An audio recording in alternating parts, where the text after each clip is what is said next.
Hey everybody, welcome to Been a long time, man. it's been a long time. You got muscle cramps. It's me, Wade, James, and Hugh, and are doing something we haven't done in a while. We're going back. Do we have a name that we want to call this series or anything? I would just say Kickers of L's on Lynch. So far, that's the working title. I don't know. I haven't thought of anything sort of creative We about could it. just could call it lynched with the exclamation mark. That scares the shit out of me. Kickers of L's get lynched. That's Man. well. Oh boy, we're gonna have to scrap all of this. Kickers of Elves on Lynch over here. This was an idea that James had. We'd been talking about David Lynch for a while. It seems like sort of like a good time to look at him, what all he's done. He's got a full body of work, and I've been sort of interested in it for a while. We've done it earlier with Dune, so we watched his Dune then. Let's switch to Lynch and talk about what be He interested seemed like in, one of so. our guys. Like he'd come up in conversation a lot, and other people like when we were younger, maybe like Tarantino. I don't feel like has aged quite as well, at least with us. Right. Like as an artist, like Lynch is kind of singular. No. His artistry doesn't seem to diminish with time. He's only risen higher in our esteem as we've gotten older. Yeah. He's one of the few that have Yes. risen in our esteem as we've gotten older. I remember that like around Lost Highway came out, and he had that there was a Nine Inch Nails song that went along with that, and I was kind of like, this is all kind of like edgelord shit, and I was teen, so I was probably into it that way, but you know, even then you have a sense that it's kind of like it's paper thin, like, and but then like going back on it, I don't know. Like maybe he was flirting with that, but that wasn't like there's a crazy facade, but there's richer shit underneath where I think a lot of real sort of trendy 90s artists, but obviously I think, you know, he's up there with Scorsese. With like greatest living director, and obviously Western. I don't want to exclude Wong Kar-wai or anybody, but I think that when you're thinking of English language directors, those two are sort of the greatest living. It's pretty interesting to sort of look back on their very, very different careers, and they also are specifically about the boomer America, that era. The 50s, the 60s, the 70s, like they're really like that's a big. Both of them have the same focus. Yeah. Right. What interests me? One of the things that interests me about Lynch specifically is that he is a purely American filmmaker. Like he can't help. He can't help. That's something that I'm one of the things a through line through this miniseries that I'm interested in examining. Because we're sort of at the end of, like, our generation is at the end of that. Like, that really, to be uniquely American now means something different than it did in the last, century. So, Right. Okay, so that's an interesting For thing. me, it's like because you see his trajectory as like he was like an it filmmaker, and then he did the Dune, and whereas Spielberg or Scorsese still does these big, huge Hollywood movies, and Lynch is still an LA artist. He lives in he swims in that, but like after Dune, he was like, oh, wait a minute, fuck this. I'm going to keep making the movies I want to make without compromising myself at all anymore. And if the people don't like it, then fuck them. Whereas these other guys but also talking about him as an American, strictly such an iconic, because Eraserhead, the one we're talking, it's so iconic, but also like influential on other filmmakers of like even Eastern. Like, you look at weird Japanese cinema, especially, it's so much Eraserhead influence as far as, like with Tetsuo Iron Man is, like, straight up almost Lynchian. And you look at, like, the crazy-ass Miike movies and stuff in the early aughts and everything. And just the weird, squishy stuff, that, especially in Eraserhead, that in some of these other Japanese films I can't think of at the moment. Also, I mean, like... now that you're mentioning that, I think of like most of the Korean horror films that I've seen all have sort of a Blue Velvet feel to them, like a twin. I mean, because I think that like broad strokes, you'd say he's a horror director. I wouldn't say that.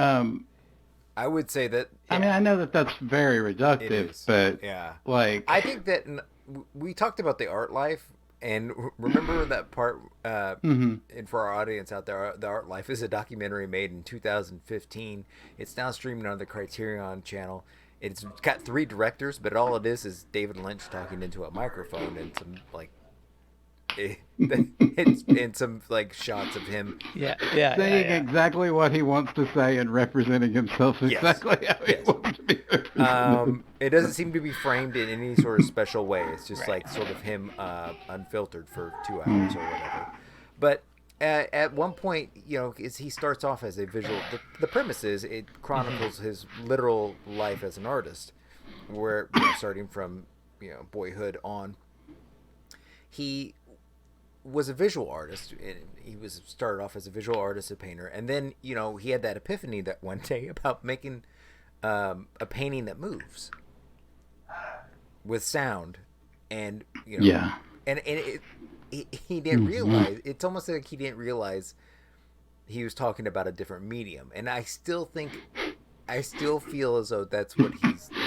Yeah, he's just he's still that sort of painter. That and his chosen medium is film, and that's sort of what that mindset and that background is what sets him aside from those other contemporaries that we talked about, who fell in love with the medium of film first. That sort of compositing of when you think of like truly great David Lynch of his movies, they're mostly fixed image. But not just that. It's he's interested in mood, and more so, and the sound is big. Like he understands sound and light. Better than most. Oh jeez, man. Yeah. Sound and texture, like the visual, like the wetness of the baby, and like it. And like so, like big on textures. That's the thing that I always noticed. Did you either one of you watch the Eraserhead stories on the Criterion channel? Well, you're not missing much because it's mostly like literal anecdotes about what happened concurrently to his friends. Did any of y'all watch any of the short films he did before Eraserhead? I just saw the clips in Art Life, and I got the picture. Like I felt like because a lot of those are on the Criterion channel too, and I think you got the picture. They're as far as like when he was deciding what a painting that moves was. It's like there's no story at all. It's just the painting. And when I moved to New York, I had very pretentious artsy friends that wanted to do film, and it's like the I'm gonna wear a pig's head and throw dollar bills at a piece of shit on the ground. That kind of. Like conceptual art. Oh my God! Shit, like the shit that they make fun of in Rent. And then, but I mean, Lynch was early on doing that stuff too. And well, I don't think none of his was like theater, so it was all like about trying to like get these. He is a. Well, that's the thing about cinema. Yeah. Cinema is a direct descendant of theater, and a lot of its early trappings were rooted in live theater. Now, Lynch is from a parallel universe in which the visual art medium itself gave birth to cinema instead of theater. That's definitely, I think, his main thing that sets him apart. And another thing that I noticed is that he is I don't want to I'm not trying to he is pretty inarticulate. Like he struggles to communicate properly, and sometimes he feels like that. Because I think that like the ideas or whatever that he's trying to get out are so big that like he can't, like he just doesn't have the vocabulary to put it to use. And I think that's something that I think I've even said before, like about his movies, is that you never really remember the lines. It is images. It is like it's like little cinematic. Though I will say one of my most memorable lines is, "I'm trying to make my lunch." Not from this movie, but it's a later one. Pabst Blue Ribbon. I mean, he's got classic lines. Nobody's making Capital One commercials based off of David Lynch movie lines. Right. Heineken, fuck I do think that maybe that would be in the contrast where I do feel like the Coen brothers, which are sort of a contemporary of theirs. The Coen brothers strike me as very like able to communicate. Like they don't like they're they're perfectly glib. They know how to put words to their ideas. They're also, one of them's a novelist, or like a I will say, watching like, this movie, I saw a lot of things that are like, oh wait, the Coen brothers stole that, or just like imagery that like just looked very familiar, but because it might be just in my head. I think it's hard to overestimate how important Eraserhead was to cinema. Right now, in the 70s. Are in the social media age, and this is something that millennials and Zoomers both have in common. It's the idea of the mood, and the phrase "big mood," but nothing really nothing really permeated any sort of popular culture representation of that like Eraserhead did. I mean, because that's pretty much all it is. It's just an hour and a half of a mood, and nothing else. But so when you walk away from it, you really walk away from like how you. I remember when I watched it like almost 20 years ago with James for the first time, like how I felt, not specific. Like I remember my extreme, what happened. I remember, and it came rushing back when I rewatched it. Yeah. Well, I remember what I thought the movie was about the first time I watched it, and I rewatched this, and then watching the Art Life beforehand, and I was like, oh wait, I had that read. My read was totally off. My read this time was complete. I saw this completely different after watching Art Life and being a 40-year-old guy watching it after having a few kids and a domestic living. Yes, I've been stopping you from doing this for long enough. Well, okay. Do you want me? Can I read this IMDb, because this kind of segues into what I was. Sure. Okay. This movie came out in 1977. IMDb lists it as a fantasy horror. Came out February 3rd, 1978. According to this IMDb, the storyline is as follows: a film that defies conventional logic and storytelling, fueled by its dark, nightmarish atmosphere and compelling, disturbing visuals. Harry Spencer is a hapless factory worker on his vacation when he finds that he's the father of a hideously deformed baby, now living with his unhappy, malcontent girlfriend. The child cries all day and night, writing Henry and his girlfriend near insanity. Synopsis written by Jacob Samuelson. So yeah, that's pretty much. That's actually a pretty adept little paragraph in a movie that's really hard to sum up. Watching Art Life when I watched it the first time, it was probably, I guess it was 15 years ago, more like, not 20 years. I think we watched it in 2005 together, James. Yeah, right. I wasn't a parent then, so watching this now, I see that. And then watching the context with the Art Life, this is clearly David Lynch's feeling at the time about domestic life. Yeah, and I thought it was all about like white picket fence and everything. It's like, no, it's about how much he hates Philadelphia. And having I think you get the feeling from the Art Life that the baby was a very, very unfortunate accident in his, and the baby is Jennifer Lynch, who's like a major director. Yeah, that's what you think. That's what the other thing is like. Man, what is it like growing up Jennifer Lynch and knowing this, and this is what your dad thinks of you? Is that what ruined Boxing Helena? She did direct the Boxing Helena. That won the Razzie that year. And I didn't know. I didn't know all of that until I saw the Art Life, and then we're going straight into that. I was kind of like gobsmacked by it, about Eraser, like, because one thing that whenever Lynch does talk about this film, he talks about how personal is. Like, this is a personal film. Oh yeah, like he says that over and over again. Like, he makes no bones about translating how he actually telling felt Tom Rhodes or like this is my most spiritual film. Do you care to elaborate on that? No.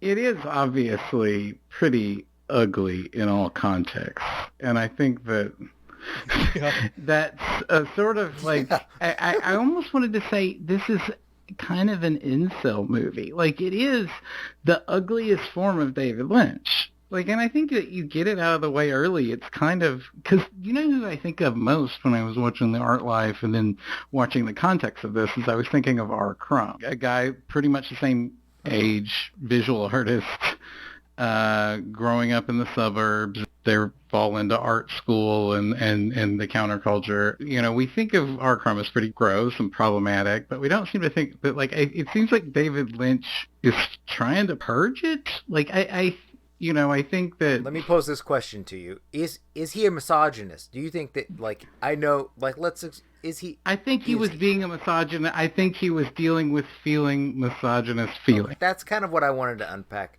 with Eraserhead. Is because I get the feeling that he is white, cis, male from the middle of the 20th century who got, like, in a family way... Mm-hmm. And obviously resents because he saw the 60s as like a loose time, and that toxic art masculinity life, the art of life that era. He's talking about, it's about, you know, smoking cigarettes, drinking coffee, and painting, doing nothing else, and sometimes there are girls. And sometimes there's girls, yeah. That beat lifestyle that really predominated all of. I mean, I think it's pretty ugly. Yeah. I think it's like Eminem's like Marshall Mathers album or something, like where I think he's like he's like beset by this misogyny and ego and self-regard, and yet he somehow knows that he's got to like get it out. Hopefully, he's had a few divorces, but like all of his kids, like I've never heard a bad thing about him. Like, all of his kids are still major parts of his life. He props up their career. Right. Outside of his weird, disturbing art, he seems like a normal, well-adjusted guy. A beloved guy. Like a guy whose people around him... Right. He's not like a Lars von Trier's where everybody that works with him is like, fuck that guy afterwards. He's just truly toxic, like I guess whatever Joss Whedon is, like a truly toxic person. Yeah. And so it seems like this movie is a very ugly version of what he was feeling. Right. Probably why he doesn't want to put words... I'm a little bit relieved to hear you guys pick up on that, too, because I felt like if we went into this and all we did was talk about the lighting and the sound for 45 minutes, it's definitely an interesting movie. I think you're onto something with him getting it out of his system. I'm interested to keep an eye on him to see how much he gets out of his system. Right, because there was an interesting. I watched this interview that some film student did in like '81 or something after the movie came out, where he was interviewing him on like a set that they used for Eraserhead, where the dead cat was or something. And I think it was in this interview where he lived. Yeah, he lived. Right.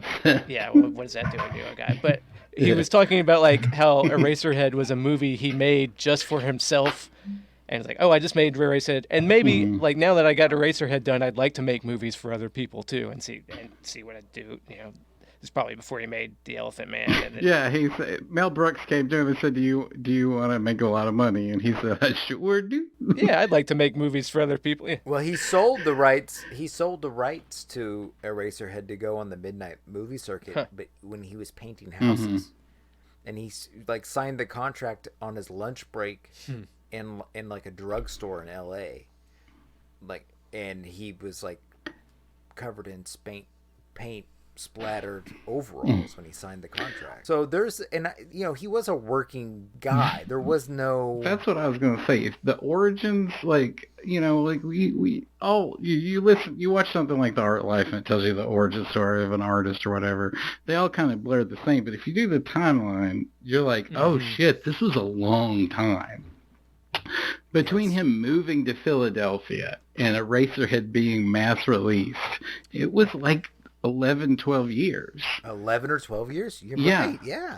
And so, like, he was, like, there was that shot where Jack Nance looks like he gains 20 pounds in a cut. Right. Because it was like 4 years later.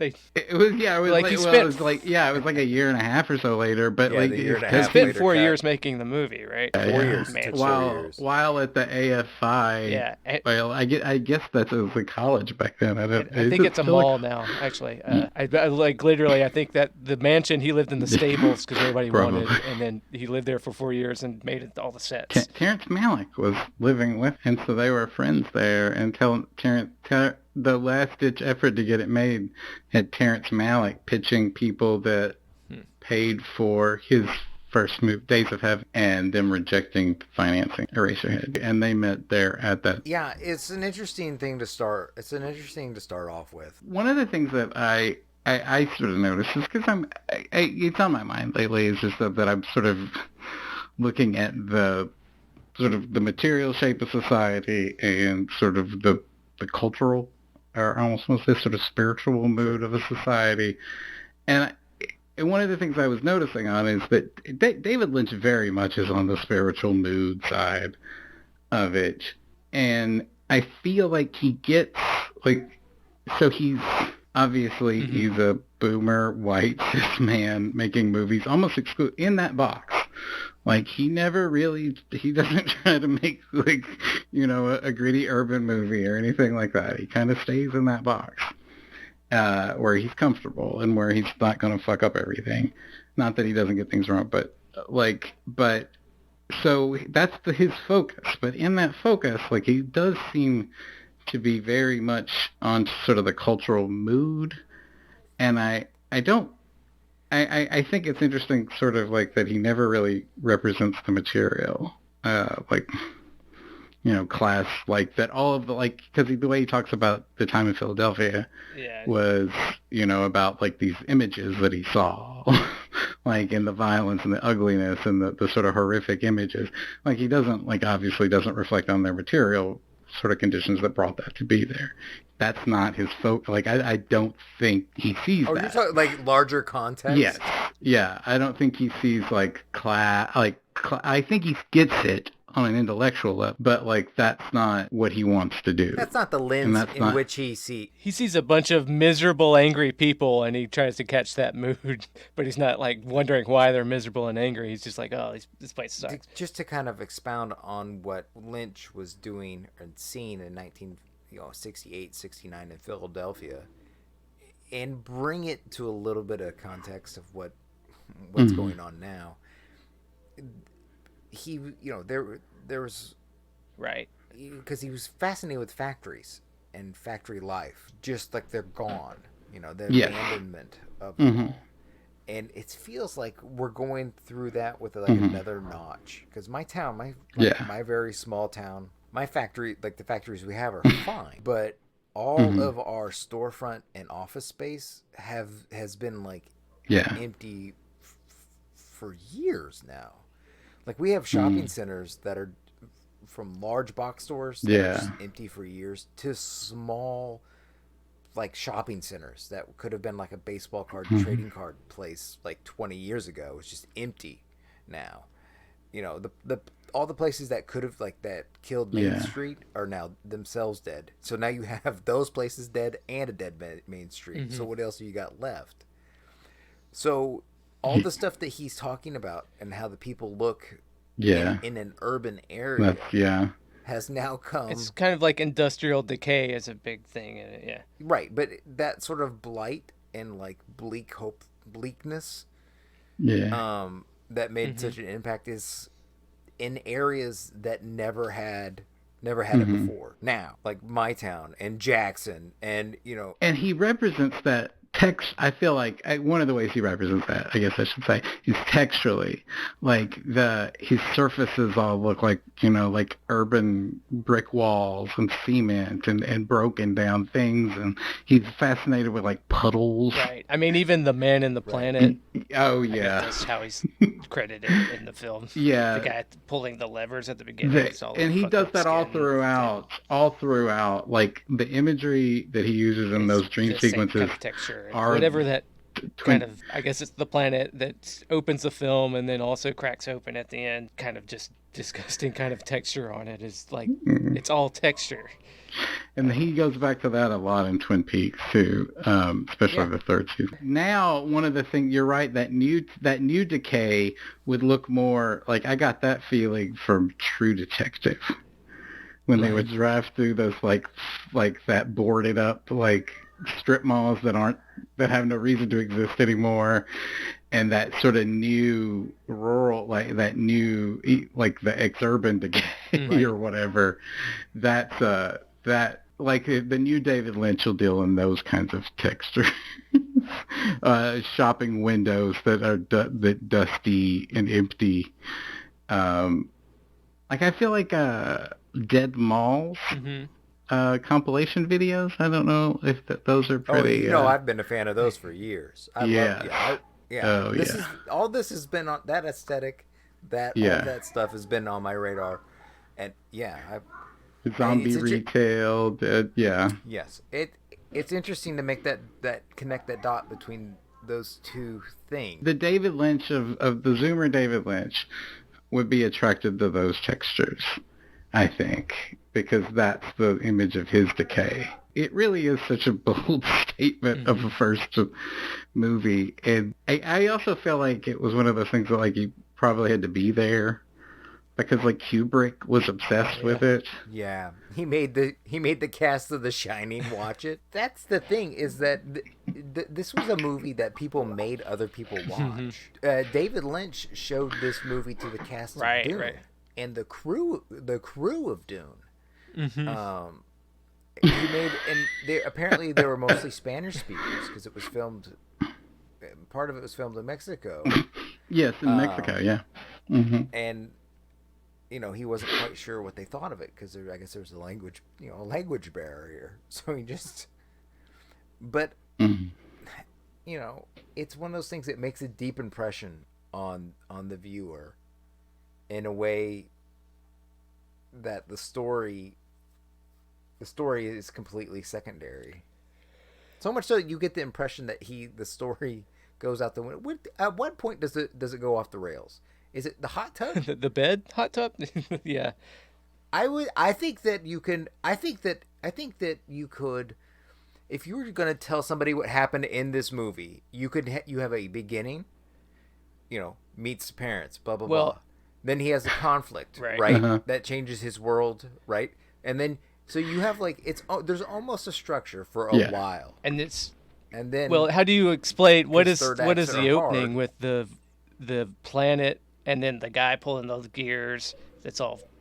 I think that's him coming. And then the slow camera pan in. That makes sense. I guess that would. And then, when the thing is coming out of his mouth, like that looks kind of like, that's like sperm, right? And then, the conception of the I think so. That's the baby. And then that's just with him opening his mouth and coming out of his mouth, and that. And then there's the man in the planet, which I don't. And then it goes and he's meeting the parents and everything. But that shot that goes in, that's Evil Dead. When we were in high school, I was like, oh, the Evil Dead shot of the tracking shot of it coming. That's stolen from Lynch. The opening of it's not quite the opening of Blood Simple, but with the zooming in on the pipes, and it does that again. And Barton Fink does that with the pipes. And then the bedroom in Barton Fink was all straight, like felt like Eraserhead. I think, I didn't realize until watching it again, thinking about it, is that Tim Burton is just an Eraserhead cloner. Like, that's probably, like, he stole his whole shit. Just his whole shit from that movie. Even from having the little puppet worms and shit, man. So, I don't think I realized, because I obviously I was I was 12 when Batman came out, so obviously I was more familiar with Tim Burton movies. I'm gonna show my kid Eraserhead when he's 11 and fuck him up forever. Can we talk about, because we can't not talk about David Lynch and sex, and I think this is a movie a lot about sex. It is. Yeah. You think? I think yes, I completely agree. Yes, you're not gonna get any disagreement here. I'm going to guess he's just an overstimulated man. He seems like a man that's quick to bliss, quick to anger, quick to fear, quick to anxiety. Like he seems like he's a high he's got a high sensitivity Well, it's like level. that story tells in the Art Life about like just the image of a brief flash of memory from when he was a kid, too old to remember the context of. Oh my God, he obsesses over that. Yeah. That was like, oh, Blue Velvet. That is in Blue Velvet. That's Blue Velvet. Yeah, it's just made to rehash that memory. Oh, he was just trying to add context to like, to something that he felt. Yes. That's what I totally think when he said that, and I was like, oh, you're just trying, Blue Velvet was just trying to put a context to that. That's an interesting thing, is that you don't get like Lynchian moments. You don't get Lynchian moments without, but like, it's almost like a superhero origin story that he had a real life Lynchian moment, and he was able to reproduce them. Exercise them.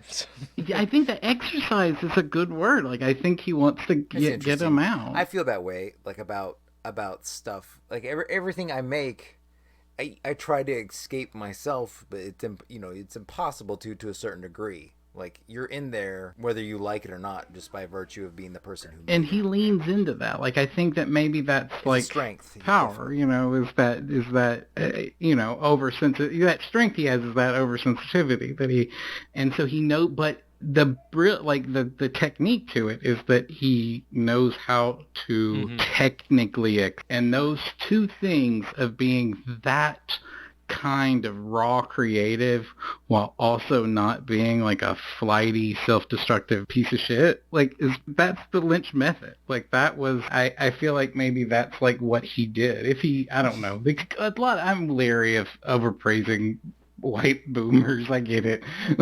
Like, you could be some awful shit that comes out about him, but I don't want to have a clip of me saying a lot of, but like, it seems like he's balanced that.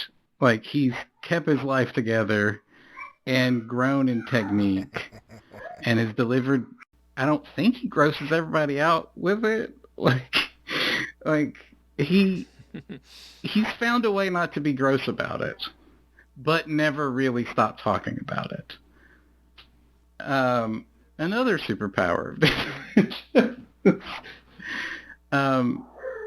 I think because it's never he's found a way to purge these things without being confessional, without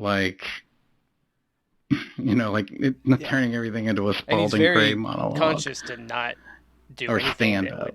would let you make those connections, except until watching the Art Life. It was like, because I've never had a context to put with David Lynch, and it was weird to get one, and it kind of changed how I viewed it. I feel almost relief. Actually, the Art Life gave me it was a huge relief for me. Yeah. Because once I realized that he was coming from a visual artist, like, I understand the idea of switching media. Oh, really? And how you bring a different tool set to the medium that you come to. That helped me out tremendously to give a new appreciation for him. And I liked him a lot from what I've seen before we started this project. I liked him okay. I almost liked him more as a personality or figure or like cultural guru, maybe? Yes. He is sort of a social benevolent figure. He's one of the So the Art Life was a relief. It demystified him quite a bit. I guess the thing that got me really interested in him is the David Foster Wallace essay on him. Yeah. Wow. That is what? I think that's something that I've read, but I forgot existed. Yeah. Well, I guess that was one of those like Hollywood magazines from the 90s sent David Lynch on set to do an expose, but to do a profile for Lost of Highway, David Lynch while doing Lost Highway. Yeah. Okay. Yes. And it's a piece, because David Foster Wallace and David Foster Wallace's prime, where he just blows it up and turns it into this huge sort of exploration of what David Lynch, what a Lynchian moment is, like trying to get to the core nugget of what a Lynchian moment is, and why it rung like why it was so important to him.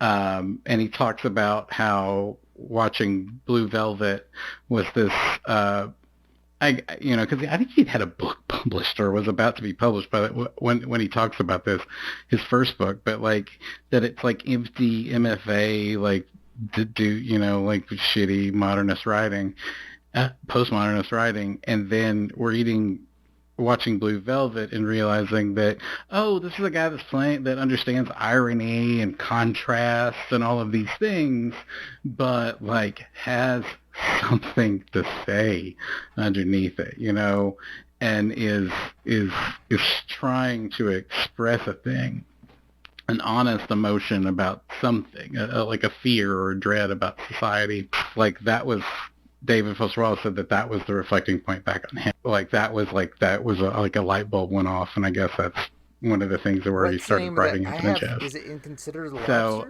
like, I know. No, it's in a supposedly fun thing, right? And is that the essay it contrasts with the library? Matthew Barney Cremaster movies, the Cremaster films that nobody's ever watched because the guy made you watch them in a gallery. Just fuck him, right? Because I was working at an art foundry at the time that had done some casting at the Guggenheim stuff. Yeah. I was living with all these art school kids that were like talking about the Cremaster movies, and it's like, so I'm interested. So it's kind of the kind of visual and artist take on it, but I guess that he was of that movement. I guess because Andy Warhol made movies, so that like artists making films. Right. I mean, I guess Dali made Ancient and Deleuze. But I'm just like, fuck Matthew Barney. One for there you go. Bjork. But and two for like, okay, and then not letting anybody see his movies. For Piss and Bjork. Right, I get you're making these movies because they're art and not cinema or whatever, but fuck you.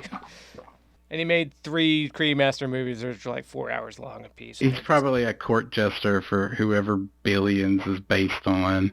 He hangs out at his apartment and makes art on one of the floors of his penthouse. He's got the highest paid of Chelsea gallery artist money, which is not inconsiderable. Like, he can be looked at like, I mean, I guess he's got something to say, but he also seems like kind of like a Jeffrey Coons style bullshit artist.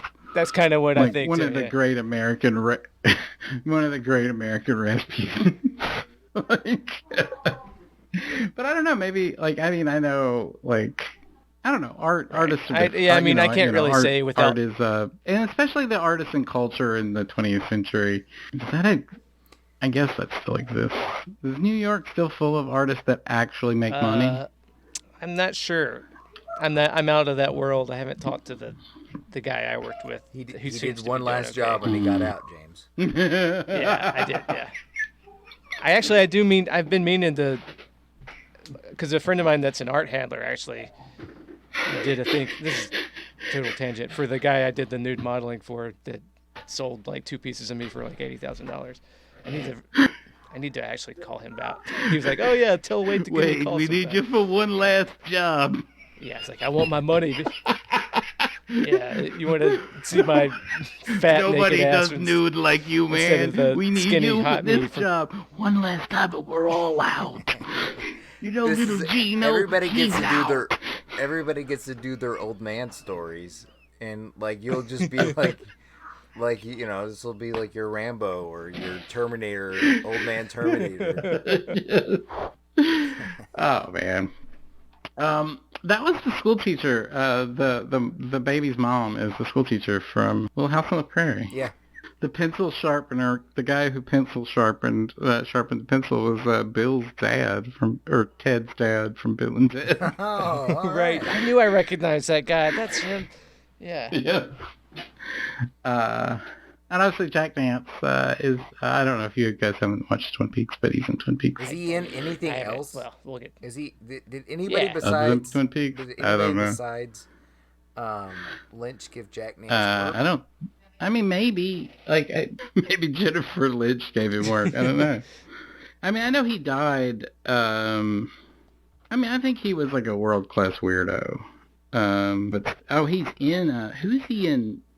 He's in Dune. Yeah, he's in Dune. I don't remember him in Dune. I remember he showed up. I think he's in a still suit He's pretty. He fills out a still suit. Oh yes, I remember him now. He stands next to Raban. Yeah. No, and I mean, I guess he was in Lost Highway, but I think he died like not like I don't know if he lives through Twin Peaks. I think they had to kill him off the show because he died. No, he died in 96. He died before so the 2001 53. documentary I saw about it. It was called the Eraserhead Memories. It was the one that was useless. It was for this podcast. Oh yeah, they stories of other people's car trips that David Lynch heard about, and he would talk. Right. And then he got Jack Nance's ex-wife on the phone, and it's just like shots of a speakerphone and him shouting at a speakerphone. I've got some questions about the movie. I guess like, what the fuck is the baby made out of? Because that puppet it's got to be some dead animal he picked up somewhere, right? The eyes, or everybody says it's not a dead animal, but well, that's what everybody the cat, says. Like in that interview I watched, calf. Oh, calf. Okay, yeah, but like the eye, I don't know. There's something. Those eyes look like animal eyes that he's using to puppeteer or something. And from that story in the Art Life where his dad tells him maybe you shouldn't have kids after he goes down in the basement and it's got all this dead animals he's playing with, and he's like, "Hey, Dad, check it out instead." That's what his experiments were. I think that's because he talks about his experiments on animals. He called up a vet and told him that he needed a dead cat in this Eraserhead thing, and the vet told him that I'll give you the dead cat, but it can't show up in your movie. Like it can't. Like I'll give you a dead cat for an experiment, but it can't. And I think that's what it was. I think he was trying to figure out how to a way to animate. Right. Well, the interesting thing about the dead cat in this interview where they're on set, and it's like the industrial factory kind of outdoor set with all the pipes and everything, and they're standing there and there's like a spot on the ground where he's like, oh yeah, that's where the dead cat was. It didn't make it into the movie, but that's where the dead cat was when we were shooting. So they're walking around, the dead cat was on the screen and a lot of the time and everything. I mean, it was below screen when they were shooting. Right. And then the spot that he's pointing at, I'm pretty sure when after the head goes through and they make the eraser and everything and the head falls and splats on the ground, and before the kid comes and steals it away, like in Miller's Crossing when the kid steals the wig. It seems very similar. But when the head splats on the ground and lands, I swear, can't be sure, but I'm almost positive it's the exact same spot where Lynch says that's where the cat was. Because it's a weird spot on the ground, like a little oil slick place, and or just like some weird thing, and then that's when they're shooting, like the cat was there, we had to take the cat away, but for whatever reason, I want this head to land right there where the cat was. So do you think they put the cat on the bottom of the head as it splat down? It looks so. It was the tech. Like it looked so slimy. That's the thing. And when he cuts open the baby at the end and takes the bandage off, and that's like, I don't know what that is, but it seems like there's rotten meat in there somewhere. There was a lot of pudding, and there was a lot of peas. But it was like texture. He's doing this. And that's where black and white aids you. You know, black and white's a real. But real like help. Before that, it looks like he got a bunch of intestines from a butcher shop and fucked around with them or something. But who knows? You do with black and white. And then just the interesting things that aren't in the movie are the dead cat that he said is there when they're shooting that doesn't make it in, and his daughter Peggy. His ex-wife Peggy and Jennifer are credited as being in the movie, but they didn't make final cut either. But they're in the credits.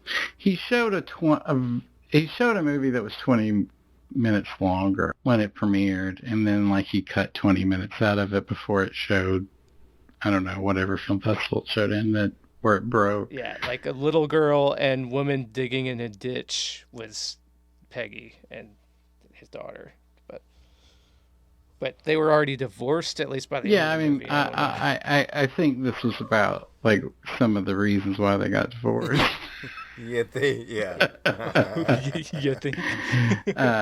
Yeah. Yeah, interesting. He talks about it a lot. Like, because I've been listening to his audiobook, Catching the Big, like, he's got a lot to say with that. I think that he feels that that was, like, his origin story. That's his Uncle Ben moment is... Because he elaborates in the audiobook that he says the story in the Art Life about his dad in the middle of it saying, look, you've fucked your family up. You've got real responsibilities. You need to quit trying to fund this stupid fucking movie about like a chicken baby. Right. And be a person now and take care of your responsibilities. And one of the things that he says that I went back in the room and I cried, and he goes, and I was with my sister. Yeah. He said that, right? Right. Yeah, he did. Okay, so in the audiobook, he elaborates why he says that. Like, he doesn't reference the documentary, but he elaborates that that's the first time she recommended TM to him, Transcendental Meditation, was at that moment. And so that was that's like the foundational, like, difference, like, I guess, in the story, in the audiobook, where he's trying to, like, because the audiobook is definitely just about, like, David Lynch talks about, like, the grand unified field of the universe or whatever, but about, like, where his ideas come from. Also, but he tries to make them, like, textural. Mm-hmm. But that was that moment, and so having all of these demons inside of him and then finding some way through that, a way of purging that out, I think was what he views the key to his artistic method. Mm-hmm. So, like, I do think the documentary makes that clear. And, like, so watching Eraserhead, you're like, it's kind of like, wow, what a fucked up dude. But in some sort of process, like, I guess it's he got through it, or something, yeah. So, but it is, it is clearly about his daughter, and also she was born with a club foot. Oh. Mm. So I think that was why some of the monstrous imagery was there. Yeah, that's like, that kept coming back to my brain the whole time. I was like, man, what to be Jennifer stuff. Lynch, and had this. Yeah, it must be rough. She's had the best director's career of all of his kids, I think. Well, she does a lot of TV work. She directed an episode of every one of the Marvel Netflix series. So, she's a working director. She's got a working director's career. And then he's got little kids because he's like, I don't think he's ever purged that sex drive away from him. Before the Art Life, I thought he just jacked off to some woman singing to him. I thought that was his gig. We're going to get to that, right? That is that. Like, well, I mean, that's a big part of it. I mean, she's in real other movies now. Like, Twin Peaks was a launching point for her. Twin Peaks 2017 was like a launching pad for her. So she's, after like living in his house for that long, and not being his, I mean, maybe they're together. I don't know. He's a private man also. Like, I think that's clear. Like, he's very much a private man, so. He's a fascinating person to me. I really like him. Yeah. Like, I just have a great affinity for him. I don't know. Yeah, I don't think I have anything else other than next time we will be talking about anything else. Elephant Man, correct? That's the next one on our list. One of my least favorites that I've seen. I'm interested. I'm very interested in going into it. I thought I really liked I've only it, last time I saw it. So I think Elephant Man is a movie I remember from when I was a child, like between 4 and 7. I just remember it being on TV and maybe my older brothers watching it. So I haven't revisited it in forever. So I'm really curious. It's interesting, like this, because he kind of makes his own actor. That's fair to say. He tries to work with like Bill Pullman or something every now and then, but Anthony Hopkins is definitely like the highest caliber actor Like, I was shooting rockets. Like, Right. he's an actor who makes, that movies kind of bend around, especially in the 80s. It's interesting to see him work with that caliber of an actor. And John Gielgud. Upward trajectory of Lynch is interesting to me, from like Eraserhead being like, and everybody talks about it, and then Mel Brooks says to make the Elephant Man, to the Dune catastrophe, and then to Dune, and then to the real metamorphosis of like where he's just like, these are my terms. Like, I feel like he's getting back closer to where he began. Mm-hmm. Like, I definitely think that Twin Peaks Season 3 feels more like Eraserhead than it does Twin Peaks Season 2. Well, I need to go back and catch up on all of Twin Peaks, honestly. Yeah. And so I think that he's not regressing. I think he's returning to the sort of dark, like, tormented imagery, still life kind of composited image at the end, which is interesting. All right. Let's end it there, and we'll talk about Elephant Man on the next pod. Adios, amigos. 3 to Lynch out. 3 to Lynch out. I don't know. I don't feel great about this, guys.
We made love